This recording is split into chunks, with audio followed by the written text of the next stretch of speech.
अगर मुख्यमंत्री से लेकर के केंद्र के मंत्री तक ये कह दें कि हिसार हवाई अड्डे का नाम भारतवर्ष के मानचित्र पर स्टेटस क्या है, मैं उसी वक्त एमपी से इस्तीफा दे दूंगा।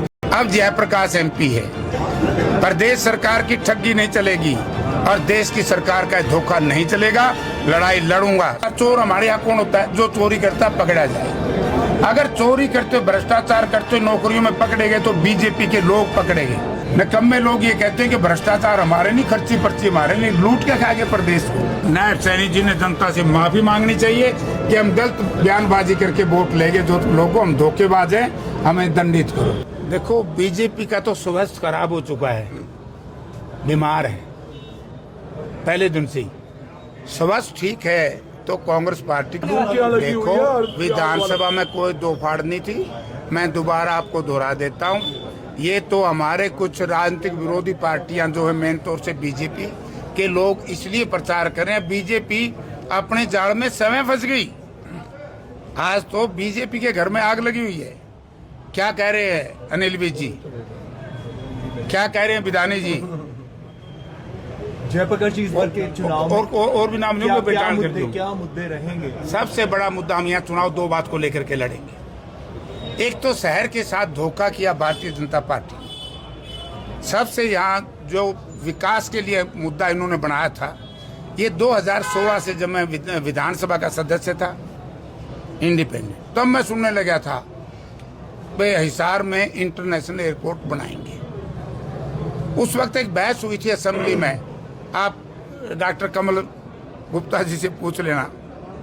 तो मैंने ये कहा था कि ये इंटरनेशनल एयरपोर्ट 2012 में जब केंद्र में यूपीए सरकार थी, हरियाणा में चौधरी भूपेंद्र सिंह हुड्डा की नेतृत्व में कांग्रेस पार्टी की सरकार थी, उस वक्त इंटरनेशनल एयरपोर्ट मंजूर हुआ था। मैंने कहा कि आज इसका स्टेटस क्या है? आप झूठ बोल रहे हो। हमारा यहाँ का जो इंटरनेशनल एयरपोर्ट था वो उठा करके यहाँ से शिफ्ट कर दिया जेवर में, उत्तर प्रदेश में। और जो भारतीय जनता पार्टी के उस वक्त के माननीय मनोहर लाल जी पूर्व मुख्यमंत्री थे, वहां से लेकर के जो नायब सैनी जी उसमें मंत्री थे, और यहाँ से लेकर के कमल गुप्ता तक सारे उस कैबिनेट में थे। इन लोगों ने विरोध नहीं किया। फिर इन लोगों ने देखा कि शहर के साथ धोखा हुआ। इन्होंने दोबारा से 2016 में एक प्रचार कर दिया कि इंटरनेशनल एयरपोर्ट हिसार में बनेगा। आप सारे बंधु साथियों, हम सबके लिए जरूरी विषय ये, आप ये बताइए कि ये मुद्दा इन्होंने बनाया था कि नहीं? 2019 में वोट लिए इंटरनेशनल एयरपोर्ट के नाम से, 2024 में लिए, 2024 असेंबली में लिए, ये कहाँ फंसे?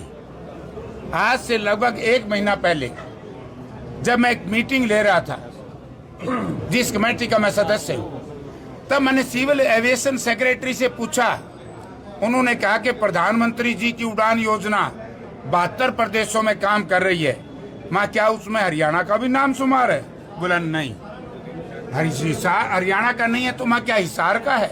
बोला नहीं। माँ, हिसार में आपकी प्रदेश की सरकार ये कहती है 7 बार शिलान्यास हो चुका है सेक्रेटरी साहब। बोला जी हमें नहीं पता क्या हो रहा है हिसार में, लेकिन हिसार का नाम उड़ान योजना में भारत के मानचित्र पर नहीं है। इससे बड़ी शर्म की बात भारतीय जनता पार्टी के आज के मुख्यमंत्री और इससे पहले मुख्यमंत्री के लिए क्या होगी कि हरियाणा की 7300, मैं आपके माध्यम से लोगों को कहना चाहता हूं, विशेष तौर से हिसार के मतदाताओं से कहना चाहता हूं कि किस तरीके से 7300 एकड़ जमीन, हमारी सरकारी बीड़ की जमीन जो बेशकीमती थी, जहां पर लाला लाजपत राय यूनिवर्सिटी जो वहां शिफ्ट की बेईमानों ने, वो यहाँ बननी थी। हमारा चंडीगढ़ का रास्ता बंद किया केवल अपना व्यापार करने के लिए, प्रॉपर्टी डीलिंग करने के लिए रास्ता बंद कर दिया। वहां से यूनिवर्सिटी शिफ्ट कर दी, वहां से बोस्टर जेल शिफ्ट कर दी। आज जनता ने ये पूछेंगे, हम जनता से कहेंगे कि बीजेपी के नाम से कोई वोट मांगने आए तो उसे पर्सन पूछना, क्या भैया अगर मुख्यमंत्री से लेकर के केंद्र के मंत्री तक ये कह दें कि हिसार हवाई अड्डे का नाम भारतवर्ष के मानचित्र पर स्टेटस क्या है, मैं उसी वक्त एमपी से इस्तीफा दे दूंगा। वरना लोगों इनको वोट मत दो। इस तरह के झूठे लोगों को एयरपोर्ट के नाम झूठ बोला जा रहा है, धोखा दिया जा रहा है, हाँ झूठ, फ्रॉड किया जा रहा है, फ्रॉड, क्या ये एयरपोर्ट स्कैंडल। मैं ये इस पे आऊंगा अभी। तो मैंने फिर अलायंस एयरलाइन के सीएमडी वहीं बैठे थे, अलायंस एयरलाइन के सीएमडी से मैंने पूछा, मां श्रीमान जी आप बताइए आपने एमओयू पे साइन किए हैं? तो खड़ा होकर कहता सर हरियाणा सरकार ने तो अभी डोमेस्टिक का लाइसेंस अप्लाई नहीं किया। इससे बड़ी झूठ हो सकती है? इससे बड़ा धोखा हो सकता है? और मैं कहता हूं वो मीटिंग शायद 20 दिन पहले थी, मैं तारीख आपको बता दूंगा, उस तारीख तक हरियाणा सरकार के पास लाइसेंस भी था डोमेस्टिक का भी, और 7 बार यहां शिलान्यास कर चुके हैं। प्रधानमंत्री जी के आने की चर्चा आई, मैंने क्वेश्चन लगाया पार्लियामेंट में अनस्टार्ट, तो प्रधानमंत्री जी का प्रोग्राम कैंसिल करवा दिया तत्काल। अब जयप्रकाश एमपी है, प्रदेश सरकार की ठगी नहीं चलेगी और देश की सरकार का धोखा नहीं चलेगा। लड़ाई लड़ूंगा, पर पार्लियामेंट में भी लड़ूंगा और सड़क पे भी लड़ेंगे, सब मिलकर के लड़ेंगे। आप देखिए इससे बड़ा धोखा क्या हुआ? 2000 करोड़ से ज्यादा पैसा व्यय कर दिया।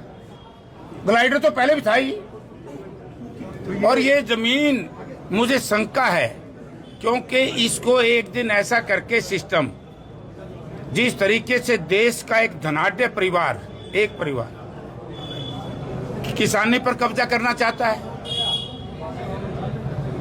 पोर्टों पे कब्जे कर लिए, अब एयरपोर्टों पे कब्जे करने के फिराक में है आरआरटीएस।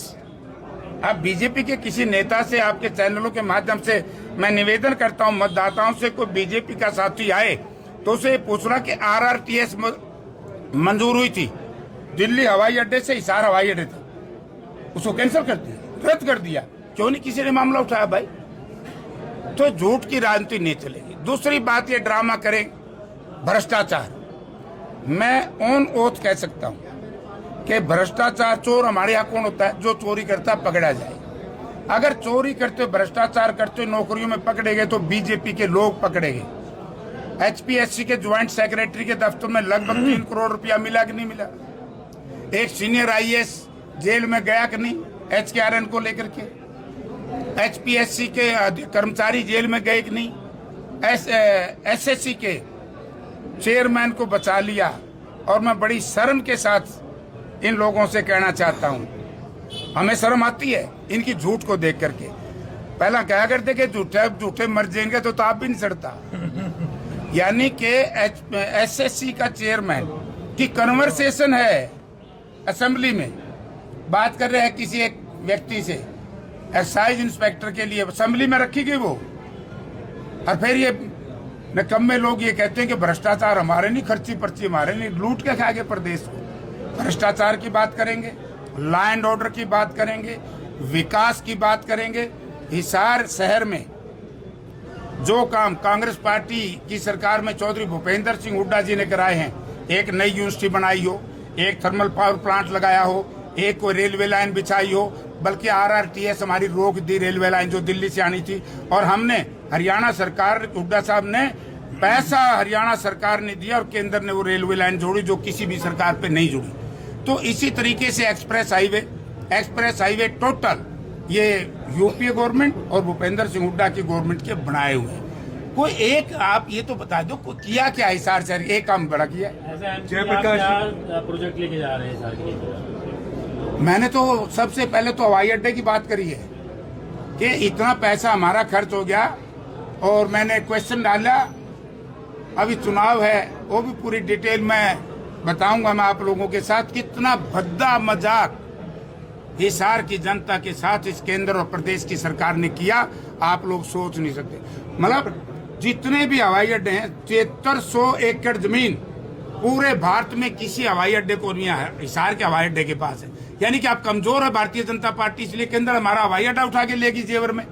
लड़ना चाहिए था कि नहीं, आप बताओ भाई। जयप्रकाश जी, अभी हिसार में सीएम साहब ने ये कहा, कांग्रेस पर आरोप लगाया कि वो क्षेत्रवाद और जातिवाद की राजनीति कर रही है। चल भाई, दूसरा इसी से जुड़ा, हाँ। उन्होंने ये कहा कि हमने अपने संकल्प पत्र की 18 मांगे पूरी कर दी हैं, 12 जल्द और पूरी करेंगे। देखिए, हमारा जो प्रदेश का चीफ मिनिस्टर है, इसको महारत है हंसने में, लेकिन रिजल्ट जीरो, अब तक रिजल्ट जीरो।